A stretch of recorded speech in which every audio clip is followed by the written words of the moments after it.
Will Smith has apologized to Chris Rock. That's our breaking news. Thanks so much for joining us here on this Monday night, 10 o'clock. Felicia's here. What do you think about this this apology?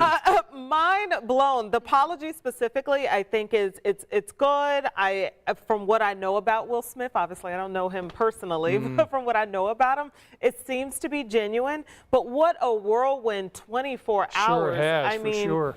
This is what everyone is talking about, what everyone's talking about at the water cooler, Yep. at the gas station, at your kitchen tables. So let's break it down. Let's go ahead and put it on the screen so you can go ahead and see it and read it. Here it is. Violence in all of its forms is poisonous and destructive. My behavior at last night's Academy Awards was unacceptable and inexcusable. Jokes at my expense are part of a job, but a joke about Jada's medical condition was too much for me to bear, and I reacted emotionally. I would like to publicly apologize to you, Chris.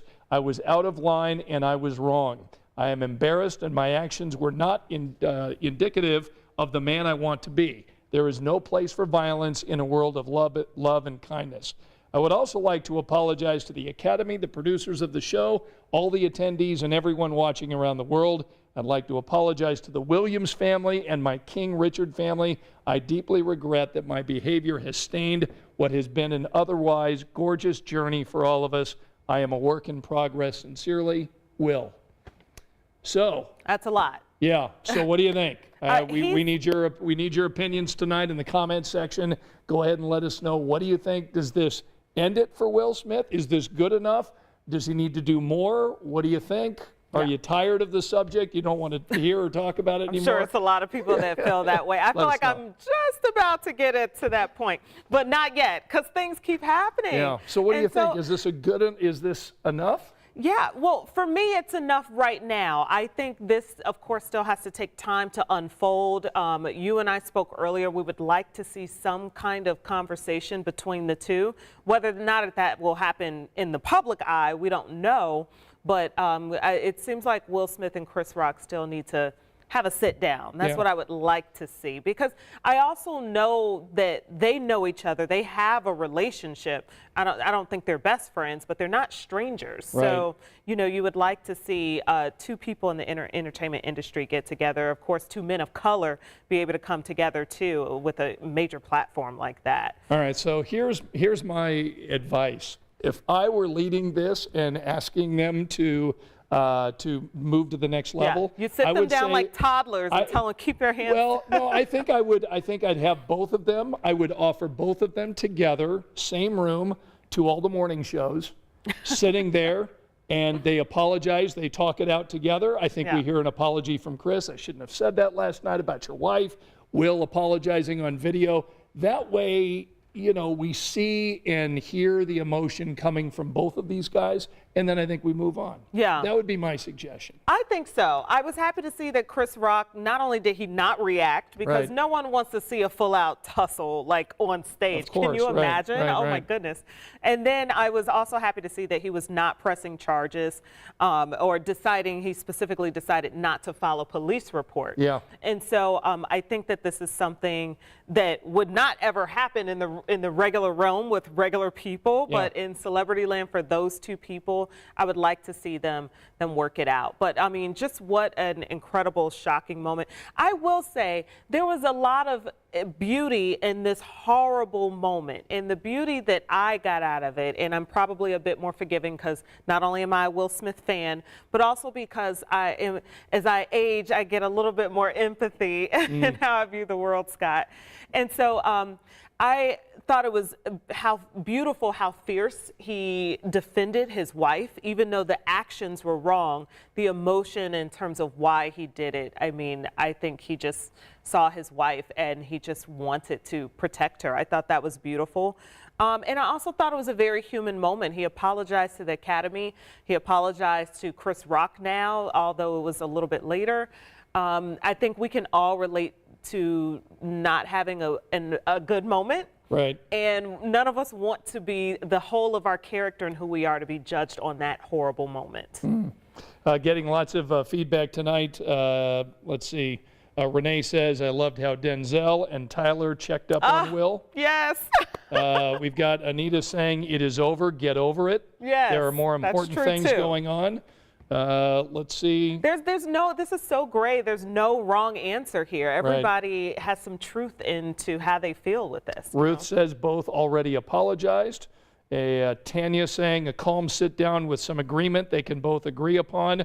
They should apologize. Wes said he did apologize, not in person, though. Apology in person, buy each other dinner for their families. Yeah. And Robin says tired of it. So, yeah, there's, obviously a wide range of emotions. Let's bring Angela in and get her feelings on this. So you've been sort of watching this throughout the day. You've heard the apology. You got any thoughts on this? No, but I appreciate the fact that he said, I'm a work in progress. Because if you think about it, we all are work in progress. For sure. And none of us perfect.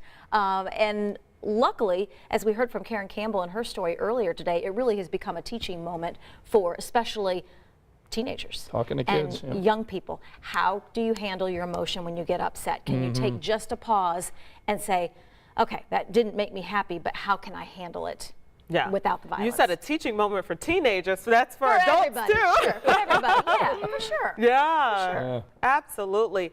Before we move on, I do want to just shout out some of the awesome moments at the Academy Awards. Sure, yeah, let's talk just about because that. we want to make sure we give proper shine because there were so many beautiful things that happened. Of course, with Will Packer and Shayla Cowan, they were the first Black producers, the all-Black producing team of the Oscars, so that was huge. Beyonce and Blue Ivy, that's my sister. Great opening my sister number. Beyonce. They performed beautifully, and that song was actually up for an Oscar. It was nominated. And then, of course, Serena Venus Williams, that whole family was highlighted. Questlove, him being highlighted for Best Documentary. Coda won Best Picture. Jessica Chastain won Best Actress. It was still a beautiful night outside of that one moment, that one human moment. It was still a beautiful night. And I am glad he addressed the Williams family. Yes. In the apology, because it really was their story that he portrayed on the big screen. Yeah. And so I was glad he mentioned them as well. All right, so there you go. Continue to let us know what you think about the apology tonight, the whole episode. Any of your opinions would be nice to hear tonight. Let's go ahead and talk weather because I think Felicia and I we're ready. You did that. I got a chill up my spine. We're ready for some spring. I've got one day of spring, and that's it in the 7 day. We should be in the mid-50s. We've got one day in the 70s and a lot of days colder than average, including tomorrow. I worked for Sean last night, and I warned everybody at 11, enjoy the sunshine today because we're not going to see much of it the rest of the week. We've got clouds on the way for tomorrow. It'll be another cold start, kind of heavy coat, at least jacket weather for sure, 40 at lunchtime and 45 for a high. Tomorrow afternoon, early evening, that was 4 p.m. This is 6 p.m. We're going to have the leading edge of some much warmer air move in, and that will mean the potential for a few showers. So this is early evening. That lifts north. We'll have some additional showers Tuesday night, early Wednesday, but Wednesday will be your warm day. Mid-70s for highs. Might get a few peaks of sunshine here, but it is going to be a very windy day. And then we're going to watch a line of rain and storms building out to our west. For now, the risk for severe weather covers about the southwestern third of the state. But I'm going to tell you, any storm on Wednesday night could produce some damaging wind gusts. Even not associated with the storms, we may have some winds gusting over 50 miles per hour. So windy, warmer Wednesday before rain and storms arrive, and then we get on the backside of this system, and it will mean showers that may mix with a few flakes of snow. What? Thursday. I know. I know, and it's kind of interesting. We're talking about the ups and downs of crazy weather, and does that make you sick? So we're going to have that at 11 for you, too. Lovely. There you go. There you go. Is there truth to that? That's right. Hey, look who showed up. Friend of the show, Lauren Costin, joining us tonight. You've got kind of a really cool story that you're looking at tonight at 11 regarding the possibility that Indy may get the Olympic swimming trials. Exactly. So tomorrow at 10 a.m. is when Indiana Sports Corp and USA Swimming, they're making their big announcement, and they are pretty tight-lipped about what it's going to be, but we have some hints. We know that Indianapolis is a finalist for the Olympic swimming trials in 2024, so that's huge. The last time the city hosted it was 2000, so it's been quite some time, but we know we have such a great swimming, rich history here with tons of pools. I mean, when I was doing my research, and this right here, this was back in 2004, and this was at the Field House. Oh, wow. You will have to educate me on what it was called back then. again. But this is when they put a temporary pool in the field house, and it was for the World Swimming Championship. So how cool is that? And if it does come to Indianapolis, it will be at Lucas Oil Stadium, so it could, seat a lot more people. Wow. And it will be two swimming pools. So kind of how we saw it during the NCAA men's basketball tournament. So this is this was back in 2004. We could have this again. And a really fun fact we learned tonight was the first time, well, maybe not the first time, but back in 1924, Broad Ripple hosted the Olympic trials for swimming. And so if you think about it, 2024, 100 years later, they could be sending, and I like that. they both will be sending them to Paris. In 1924, it was to Paris, and now in 2024, So it could be it's Paris. like It's meant to be, Yeah, I right? like that. So we'll find out more history. tomorrow, but tonight, the story at 11, we're talking to Downtown Indy Inc., and they're kind of talking about how much of an impact this could have on downtown. Because we know we've hosted Super Bowl, all of March Madness. We can handle this. And so just the impact this could have on our city. Especially coming after the pandemic, this would be a great influx for so many businesses, particularly in the downtown area, but for the city as a whole. And it was great to see the video because I was literally just asking Scott, because Scott knows everything. Yeah, I said, how are they going to build this? How are they going to construct this in the middle? Where are the Colts going to play? What's going to happen? How does this work? That's what I was wondering. Yeah. I know. See the video. So do you guys know what was, as for a little history lesson, what was before it was Banker's Life? What was it before that? So it was Conseco Conseco, Fieldhouse, okay. then Banker's Life. I went to that swimming. Did you? Yeah, cool. Because my wife worked for the Pacers, and so I got free tickets. Yeah, there you go. Nice. Was it fun? Oh, it was great. I mean, it's spectacular, and the idea of holding it inside of Lucas Oil Stadium would be amazing. I mean, think of all the people you could Well, have and I think that's probably why, USA Swimming is looking at doing it. Just do it, Let's have guys. everything in Indianapolis. Yeah. Right? Let's do have it. everything here.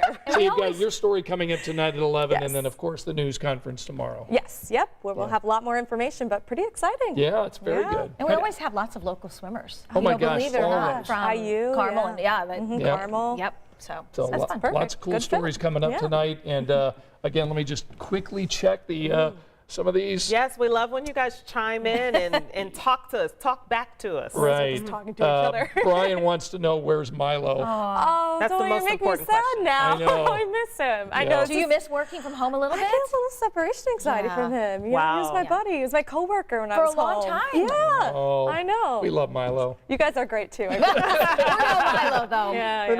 No. And Wes wants to know where Murphy is. I suppose Murphy is. Yeah, I know. he's at home, Well, too. maybe one day. Who knows? We'll have to ask the boss if we could ever bring him in. We'll I see. know. I don't know. Yeah. That's sneak 'em something in. you do and then ask for forgiveness Later. later. We'll Good see. point. All right, speaking of forgiveness, we'll be talking more about Will Smith tonight and his apology that's coming up tonight on 13 News at 11. So for friend of the show, Lauren Kostick, Felicia, Angela, and a cast of thousands here at Eyewitness News, we'll see you tonight at 11. Thanks for joining us tonight at 10.